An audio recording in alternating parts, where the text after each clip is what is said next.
ಸತ್ಯ, ನಾಳೆ ನಾನು ನನ್ನ ಮಗ ಇಬ್ರು ಮೈಸೂರು ಟ್ರಿಪ್ಗೆ ಪ್ಲಾನ್ ಮಾಡಿದ್ದೀವಿ. ನೀನು ಬಾ, ನಿನ್ನ ಮಗನ ಕರ್ಕೊಂಡು ಜಾಲಿಯಾಗಿ ಎಂಜಾಯ್ ಮಾಡ್ಕೊಂಡು ಬರೋಣ. ಇಲ್ಲ, ನಾಳೆ ನನ್ನ ಮಗನ್ನ ಶಾಖೆ ಕರ್ಕೊಂಡು ಹೋಗ್ತಾ ಇದ್ದೀನಿ. ನೀನು ಹೋಗ್ಬಾ. 20 ವರ್ಷಗಳ ಹಿಂದೆ ನೀನು ನಾನು ಒಂದೇ ಫ್ಯಾಕ್ಟ್ರಿಯಲ್ಲಿ ಕೂಲಿ ಕೆಲಸ ಮಾಡ್ಕೊಂಡಿದ್ದವರು. ಆದ್ರೆ ಇವತ್ತು ಸುಮಾರು 1 ಕೋಟಿ ಆಸ್ತಿ ಸಂಪಾದಿಸಿದ್ದೀನಿ. ನೀನು RSS ಸೇರ್ಕೊಂಡು ಕೋಮುವಾದಿ ಅನ್ನೋ ಒಂದು ಬಿರುದು ತಗೊಂಡು ಇನ್ನೂ ಕೂಲಿ ಮಾಡ್ಕೊಂಡೇ ಜೀವನ ನಡೆಸ್ತಾ ಇದ್ಯಾ? ಈಗ್ಲಾದ್ರೂ ಈ ಫ್ರೆಂಡ್ ಮಾತು ಕೇಳು. ನೋಡು, ನಿನ್ ಥರ ನಿನ್ ಮಗನ್ನು RSS ವ್ಯಾಮೋಹದಲ್ಲಿ ಬೀಳ್ಸಿ ಅವನ್ ಲೈಫ್ ಹಾಳು ಮಾಡಬೇಡ. ಇರೋದೊಬ್ಬ ಮಗ, ಚೆನ್ನಾಗಿ ಓದಿಸು, ಒಳ್ಳೆ ಬಿಸ್ನೆಸ್ ಮೈಂಡ್ಸೆಟ್ ಬರೋಂಗ್ ಮಾಡು, ಅವ್ನು ಚೆನ್ನಾಗಿ ದುಡ್ಡು ಸಂಪಾದನೆ ಮಾಡೋಂಗ್ ಮಾಡು. ನೋಡೋ, ನನ್ನ ಧ್ಯೇಯ ಬರೀ ದೇಶ ಸೇವೆ ಮಾತ್ರ ಅಲ್ಲ, ನಮ್ಮ ಸಂಸ್ಕೃತಿ ಧರ್ಮನ ಮುಂದಿನ ದಿನಗಳಲ್ಲಿ ಕಾಪಾಡಕ್ಕೆ ಪ್ರತಿಯೊಂದು ಮನೆಯಲ್ಲೂ ಒಬ್ಬೊಬ್ಬ ವ್ಯಕ್ತಿನ RSSಗೆ ಸೇರಿಸ್ಬೇಕು ಅಂತ ಹೊರಟವ್ ನಾನು. ಅಂಥದ್ದು ನನ್ನ ಮಗನ್ನ ಬಿಸ್ನೆಸ್ ಮೈಂಡ್ಸೆಟ್ಟಲ್ಲಿ ಬೆಳೆಸಿದ್ರೆ ನಾನು ದೇಶದ್ರೋಹಿ ಆಗ್ತೀನಿ. ನನ್ನ ಉಸಿರು ಇರೋವರೆಗೂ ಧರ್ಮ ರಕ್ಷಣೆ, ದೇಶ ಸೇವೆ ಮಾಡ್ತೀನಿ. ನಾನು ಸತ್ರೆ ನನ್ನ ಮಗ ನನ್ನ ಧ್ಯೇಯನ ಮುಂದುವರಿಸ್ತಾನೆ. ನೋಡೋಣ, ಒಂದಲ್ಲ ಒಂದ್ ದಿವಸ ನೀನು ನಿನ್ನ ಧ್ಯೇಯನ ಬಿಟ್ಟು ನನ್ನ ದಾರಿಗೆ ಬರಲೇಬೇಕು. ಅವತ್ತು ಗೊತ್ತಾಗತ್ತೆ ಯಾರ ದಾರಿ ಸರಿ ಇದೆ ಅಂತ. RSS ಅಂದ್ರೆ ಏನಪ್ಪ? ನಾವ್ಯಾಕೆ ಶಾಖೆಗೆ ಹೋಗ್ಬೇಕು? ಸುಮಾರು ವರ್ಷಗಳ ಹಿಂದೆ ನಮ್ಮ ರಾಷ್ಟ್ರ ಧರ್ಮದ ಮೇಲೆ ತುಂಬಾ ದಬ್ಬಾಳಿಕೆ ನಡೀತಾ ಇತ್ತು. ಆ ದಬ್ಬಾಳಿಕೆನ ಅಂತ್ಯ ಮಾಡಬೇಕು ಅಂತ 1925ರಲ್ಲಿ ಹೆಡ್ಗೇವಾರ್ ಅವರು RSS ಸಂಸ್ಥೆನ ಸ್ಥಾಪನೆ ಮಾಡಿದ್ರು. ನಮ್ಮ ರಾಷ್ಟ್ರ ರಕ್ಷಣೆಗೋಸ್ಕರ ಹೆಡ್ಗೇವಾರ್ ಅವರ ಒಂದು ಯೋಚನೆ ಚಿಕ್ಕ ಕಾಲುವೆಯಿಂದ ಉದ್ಭವಗೊಂಡು ಸರೋವರದಷ್ಟು ಸೈನ್ಯ ಸೃಷ್ಟಿಯಾಗಿದೆ.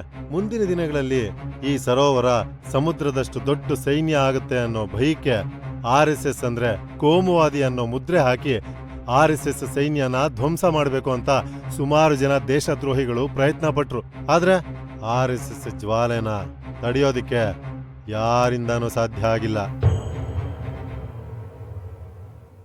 ನಮ್ಮ ಸನಾತನ ಧರ್ಮ ಭೂಮಿ ಅಂತ್ಯ ಆಗೋವರೆಗೂ ಉಳಿಬೇಕು ಅಂದ್ರೆ ಈ RSS ಸೈನ್ಯ ವಿಶ್ವದಲ್ಲೇ ದೊಡ್ಡ ಸೈನ್ಯ ಆಗಿ ಪ್ರಪಂಚದ ಇತಿಹಾಸದಲ್ಲೇ RSS ಒಂದು ಹೊಸ ಅಧ್ಯಾಯ ಆಗಬೇಕು. ಹರಿ ಓಂ. ಹೌದಾ? ಸರಿ, ನಾನು ಈಗಲೇ ಬರ್ತೀನಿ. ನೀವು ಹಾಸ್ಪಿಟ್ಲಿಗೆ ಕರ್ಕೊಂಡೋಗಿ. ಅಪ್ಪ, ಏನಾಯ್ತಪ್ಪ? ನಮ್ಮ ಸಂಘದಲ್ಲಿ ಒಬ್ಬರಿಗೆ ಆಕ್ಸಿಡೆಂಟ್ ಆಗಿದೆ ಅಂತೆ. ನಾನು ಹಾಸ್ಪಿಟಲ್ಗೆ ಹೋಗ್ತಾ ಇದ್ದೀನಿ. ನಾನು ಬರೋವರೆಗೂ ಈ ಬುಕ್ ಓದ್ತಾ ಇರು. ತಗೋ.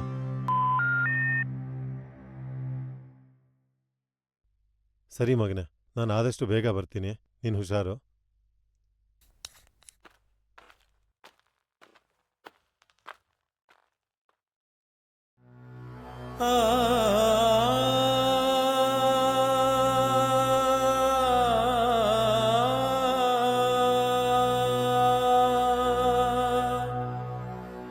ಪುಟಿದು ಚಿಮ್ಮುತ್ತಿದೆ ಅಂತಃಶಕ್ತಿಯು ಹೃದಯದೊಳಗಿನಿಂದ. ಪುಟಿದು ಚಿಮ್ಮುತ್ತಿದೆ ಅಂತಃಶಕ್ತಿಯು ಹೃದಯದೊಳಗಿನಿಂದ.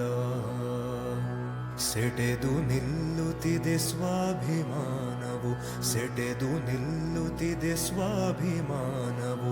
ತಾಯ ಸ್ಮರಣೆಯಿಂದ, ತಾಯ ಸ್ಮರಣೆಯಿಂದ. ಈ ಭೂಮಿ ಮೇಲೆ ನಿಮ್ಮ ಪ್ರಯಾಣ ಅಂತ್ಯವಾಗಿರಬಹುದು, ಆದರೆ ಕೋಟ್ಯಾಂತರ ಭಾರತೀಯರ ಬಿಸಿ ರಕ್ತದ ರೋಮ ರೋಮದಲ್ಲಿ ಸದಾ ನಿಮ್ಮ ಧ್ಯೇಯ ಬದುಕಿದೆ. ಜೈ ಶ್ರೀರಾಮ್.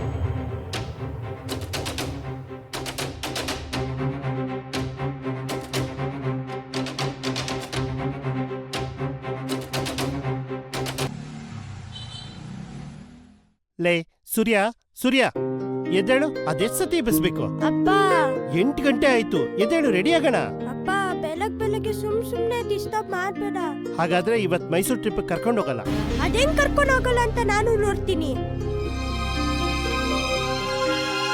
ನೋಡಿ, ಎಲ್ಲರೂ ಗಮನ ಇಟ್ಟು ಕೇಳಿ. ನಮ್ಮ ಪರಿಸರನ ಸ್ವಚ್ಛವಾಗಿ ಶುಭ್ರವಾಗಿ ಇಟ್ಕೊಳ್ಳೋದು ಮೊದಲನೇದಾಗಿ ನಮ್ಮೆಲ್ಲರ ಕರ್ತವ್ಯ. ಹಾಗಾಗಿ ಶಾಖೆ ಪ್ರಾರಂಭಕ್ಕೂ ಮುನ್ನ ನಿಮ್ಗೆ ಮೈದಾನದಲ್ಲಿ ಏನೇನೆಲ್ಲ ಕಾಣ್ತಾ ಇದೆ, ಚಿಕ್ಕ ಪುಟ್ಟ ಕಲ್ಲು, ಕಸ ಕಡ್ಡಿನ ಮೊದಲು ತೆಗೆದು ಸೈಡ್ಗೆ ಹಾಕಿ.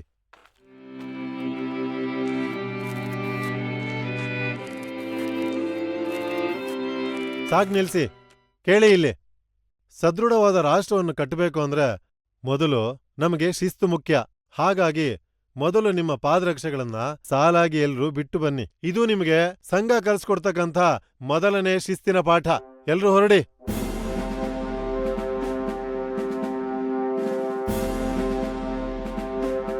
ಗೌತಮ್ ಮತ್ತೆ ನಾಗೇಶ್, ನಿಮ್ಮಿಬ್ಬರಿಗೂ ಮಂಡ್ಲ ಹಾಕೋದು ಗೊತ್ತಲ್ವಾ? ಬನ್ನಿ ಇಲ್ಲಿ.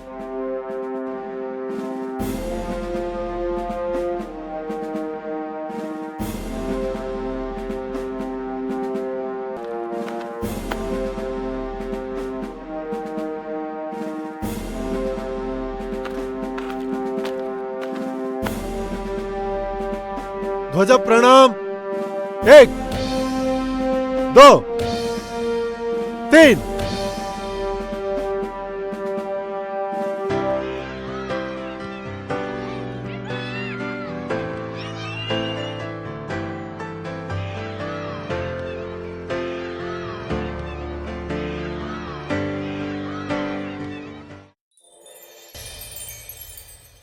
ಈಗಲೇ ಟೈಮ್ ನೋಡು, 11 ಗಂಟೆ ಆಯ್ತು. ಹೇಳಿದ ಮಾತು ಒಂದೂ ಕೇಳಲ್ಲ ನೀನು. ಅಮ್ಮ ಇಲ್ಲಿ ಮಗು ಅಂತ ಮುದ್ದಾಗಿ ಬೆಳೆಸಿದ್ದಕ್ಕೆ ದಿನೇ ದಿನೇ ನೆತ್ತಿ ಮೇಲೆ ಹತ್ಕೊಂಡು ಕೂತಿದ್ಯಾ. ಡ್ರೈವರ್, ಕಾರ್ ನಿಲ್ಸು. ಏನಪ್ಪಾ ಕೋಮವಾದಿ, ಶಾಖೆ ಎಲ್ಲ ಮುಗೀತಾ? ಹಾ, ಮುಗೀತು. ಇವಾಗಾದ್ರೂ ಮೈಸೂರು ಬತ್ತೀಯಾ ಹೆಂಗೆ?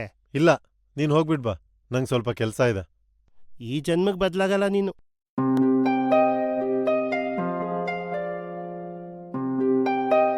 ಡ್ರೈವರ್, ನಡೆಯಪ್ಪ.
ध्वज प्रणाम. 1 2 3.